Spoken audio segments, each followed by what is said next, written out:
क्या आपने कभी सोचा है कि साल 01010001 से पहले की दुनिया कैसी थी, जब ना तो कोई कैलेंडर था ना ही कोई घड़ी थी। तब लोग समय को कैसे मापते थे, उन्हें कैसे पता चलता था कि कब कौन सी फसल बोनी है और कब कौन सी फसल काटनी है। इंसानों के इतिहास में एक वक्त ऐसा भी था जब इस धरती पर कोई तारीख नहीं थी, ना साल था ना महीना। फिर भी कुछ लोग जानते थे कि कौन सा दिन शुभ है और कौन सा दिन सबसे भयानक। और क्या आपने कभी सोचा है कि कैलेंडर में एक साल 365 दिनों का ही क्यों होता है और साल में 12 महीने ही क्यों होते हैं? इस सवाल का जवाब इतना आसान नहीं, क्योंकि इस सवाल का जवाब विज्ञान और प्राचीन सभ्यताओं की जड़ों में छुपा है। इस वीडियो में हम समय में पीछे चलेंगे, बहुत पीछे, वहाँ जहाँ ना कोई कैलेंडर था न कोई तारीख, जहाँ समय को देखा नहीं जाता था बल्कि महसूस किया जाता था। क्योंकि ये सिर्फ समय की कहानी नहीं है,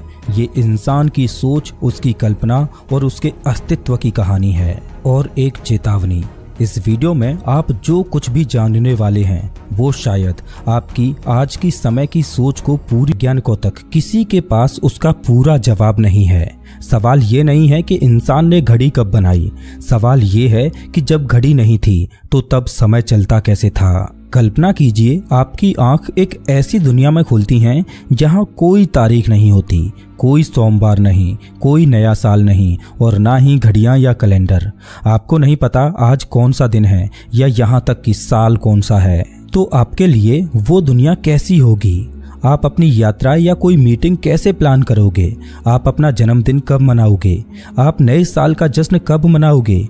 आप ये कैसे तय करोगे कि कब आपको कोई त्योहार मनाना है? लेकिन जब आप अपने आसपास के लोगों को देखते हो तो आप देखते हो कि फिर भी लोग जी रहे हैं, खेतों की बुवाई कर रहे हैं, भविष्य की भविष्यवाणियां कर रहे हैं, युद्ध की तारीख तय कर रहे हैं। अब सवाल ये उठता है कि जब 1 जनवरी 0001 भी नहीं आया था तब इंसान समय को कैसे समझता था? उनके पास कोई डिजिटल घड़ी नहीं थी, लेकिन वे फिर भी जान लेते थे कि कब कौन सा त्योहार मनाना है। कैसे? क्या उन्होंने सितारों से बात की थी या कोई और रहस्यमय तरीका था जिससे वे वक्त को पकड़ पाते थे? कुछ लोगों का मानना है कि हमारे पूर्वजों के पास कोई छुपा हुआ ज्ञान था जिसे वक्त के साथ खो दिया गया। क्या हम उस ज्ञान को वापस खोज पाएंगे? क्या कभी आपने ये महसूस किया है कि घड़ी की टिक टिक असल में आपकी रूह पर एक कैद है? हम सोचते हैं कि हम समय को मापते हैं, लेकिन क्या सच ये नहीं कि समय हमें मापता है? हम मानते हैं कि समय की शुरुआत 1 जनवरी 0001 से हुई थी, लेकिन वो सिर्फ वो पल था जब इंसानों ने उसे बांधने की कोशिश की थी। असल में समय उससे बहुत पहले श्वास ले चुका था, पर उसकी भाषा कोई नहीं जानता था। हजारों साल पहले जब इंसान आसमान की ओर देखते तो उन्हें कुछ बदलाव महसूस होते, जैसे रात में चांद का दिन प्रतिदिन छोटा या बड़ा होना, दिन में सूरज का एक दिशा से निकलकर दूसरी दिशा में अस्त होना, रात में तारों की स्थिति का बदलना।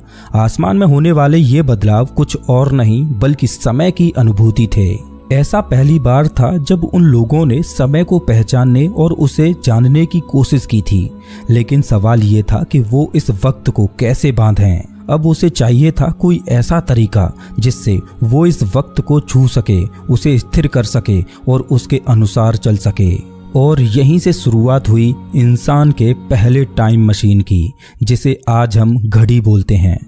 वो कोई धातु की घड़ी नहीं थी, ना ही कोई कंपास, वो थे महज पत्थर।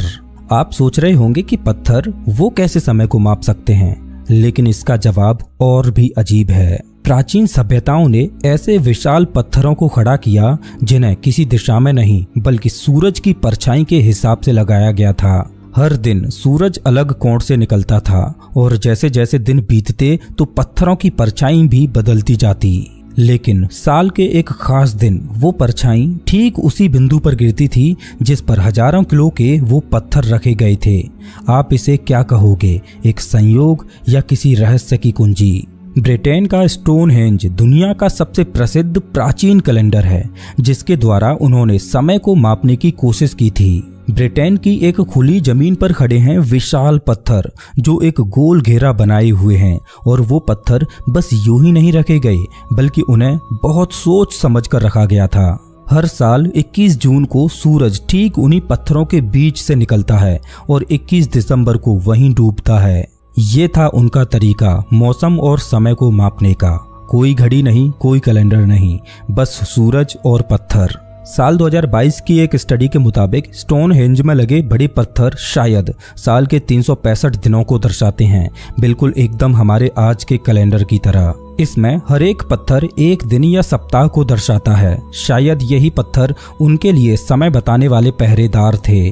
तो अगली बार जब आप स्टोनहेंज की तस्वीरें देखें तो उसे सिर्फ पत्थरों का ढांचा मत समझिए।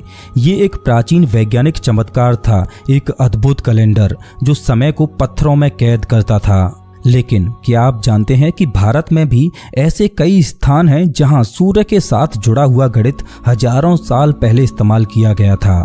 भारत में मंदिर केवल पूजा के स्थान नहीं थे बल्कि वे समय के केंद्र थे। आपको क्या लगता है कि कोणार्क का सूर्य मंदिर सिर्फ पूजा के लिए बना था, या फिर वो एक प्राचीन टाइम मशीन था जो समय और साल दोनों गिन सकता था? समंदर की लहरों से कुछ किलोमीटर दूर उड़ीसा में एक मंदिर है जिसे लोग सूर्य देव का रथ बोलते हैं। कोणार्क का सूर्य मंदिर इस तरह से बना है कि साल के 2 विशेष दिनों पर सूर्य की किरणें उसके गर्भगृह में ठीक उसी तरह प्रवेश करती हैं जैसे कोई वैज्ञानिक प्रयोगशाला में प्रकाश को नियंत्रित करता है। सूर्य देव के रथ में 12 पहिए, 7 घोड़े और एक रहस्य जो सदियों से छुपा हुआ है।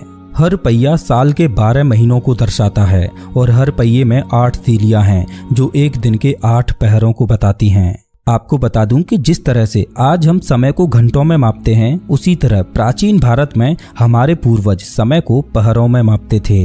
अब सुनिए एक कमाल की बात, इन पहियों पर सूरज की छाया गिरती है और इससे दिन का समय मापा जा सकता है। जिस समय दुनिया घड़ी बनाना भी नहीं जानती थी, उस समय हमारे पूर्वज पत्थरों से समय को पढ़ रहे थे। ये कोई कला नहीं थी बल्कि ये विज्ञान था, और वो भी हमारे ही देश की जमीन पर। ये सिर्फ कला नहीं थी, ये टाइम इंजीनियरिंग थी। कल्पना कीजिए कि आप 5000 साल पहले के किसी कबीले में हैं। आप जवान हैं और आपको बताया गया है कि जैसे ही सूर्य की परछाई उस तीसरे पत्थर को छूती है तभी अगली ऋतु शुरू होगी। कोई घड़ी नहीं, कोई मोबाइल अलर्ट नहीं, बस एक परछाई, और उस पर आपकी पूरी सभ्यता का भविष्य निर्भर करता है। अब सवाल ये आता है कि प्राचीन समय में पत्थर भी समय की भाषा बोलते थे, लेकिन क्या वो भाषा आज भी जीवित है, या हमने उस ज्ञान को खो दिया है और अब हम सिर्फ मशीनों पर ही भरोसा करने लगे हैं? जब प्राचीन मानव ने पहली बार आकाश की ओर देखा तो उसने महसूस किया कि कुछ है जो रोज बदलता है। हर रात चांद एक नया रूप धारण करता, एक पतली रेखा से लेकर एक चमकते गोले तक, और फिर धीरे धीरे मिट जाता। ये बदलाव सिर्फ सौंदर्य नहीं था, ये था समय का पहला संकेत। हजारों साल पहले जब न तो घड़ियां थीं और न ही तारीख हैं, तब इंसानों ने चांद को समय मापने के उपकरण के रूप में अपनाया। चांद का 29.5 दिनों का एक पूरा चक्र, अमावस्या से पूर्णिमा और फिर पूर्णिमा से अमावस्या, यही बना दुनिया का पहला कैलेंडर जिसे लूनर कैलेंडर बोला जाता है। भारत में पंचांग प्रणाली में तिथि और पक्ष जैसी संकल्पनाएं चंद्र गति से जुड़ी थीं।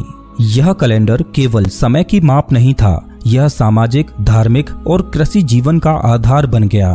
त्योहार, व्रत, विवाह सब चांद के अनुसार तय होते थे। लेकिन चांद के अलावा एक और खगोलीय शक्ति समय को दर्शा रही थी, सूर्य। सूर्य का एक चक्र लगभग 365 दिन लंबा होता है। वो स्थिर था, सटीक था। यही कारण था कि मिस्र और रोमन सभ्यताओं ने सौर कैलेंडर को अपनाया। अब सवाल उठता है कि एक तरफ चांद था जो 29.5 दिनों में अपना एक चक्र पूरा कर रहा था, तो दूसरी ओर सूर्य था जिसको अलग अलग ऋतुओं के एक चक्र को पूरा करने में लगभग 365 दिन लग रहे थे। तो ऐसे में कौन सा कैलेंडर अधिक प्राकृतिक था? लेकिन भारत ने दोनों के बीच संतुलन बनाया। चंद्र और सौर दोनों को मिलाकर एक कैलेंडर बनाया जिसे लूनीसौर कैलेंडर बोला जाता है। और इस कैलेंडर में हर 32.5 महीनों में एक अधिमास जोड़ा जाता है, यानी एक महीना अलग से जोड़ा जाता है ताकि चंद्र वर्ष सौर वर्ष से मेल खा सके। इसे समझने के लिए प्राचीन विद्वान खगोलीय गणनाओं का प्रयोग करते थे। आज के समय में वैश्विक व्यापार और तकनीक के लिए सूर्य पर आधारित कैलेंडर जरूरी है, लेकिन हमारी आत्मा और संस्कृति अब भी चंद्रमा की ओर झुकी है। इसीलिए होली, दीपावली, सभी त्योहार आज भी चंद्र तिथियों से तय होते हैं। जब पश्चिमी सभ्यताएं साल, महीनों और तारीखों को लेकर संघर्ष कर रही थीं, तब भारत के ऋषि समय को युगों में माप रहे थे। वे जानते थे कि समय केवल एक रेखा नहीं बल्कि एक चक्र है, और इसी चक्र को समझने के लिए उन्होंने रचा वेदांग ज्योतिष। यह सिर्फ एक ज्योतिष ग्रंथ नहीं था, बल्कि यह समय की वैज्ञानिक व्याख्या थी। इसमें पृथ्वी की गति, सूर्य की स्थिति, चंद्रमा की कलाएं, ग्रहों की चाल, सब कुछ जोड़कर एक जटिल लेकिन सटीक प्रणाली बनाई गई थी।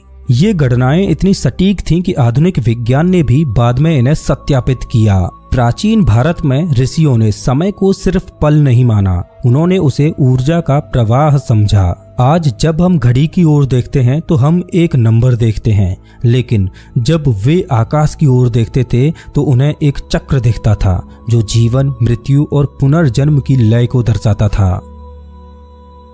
आज के समय में हर वर्ष की शुरुआत एक आतिशबाजी के साथ होती है।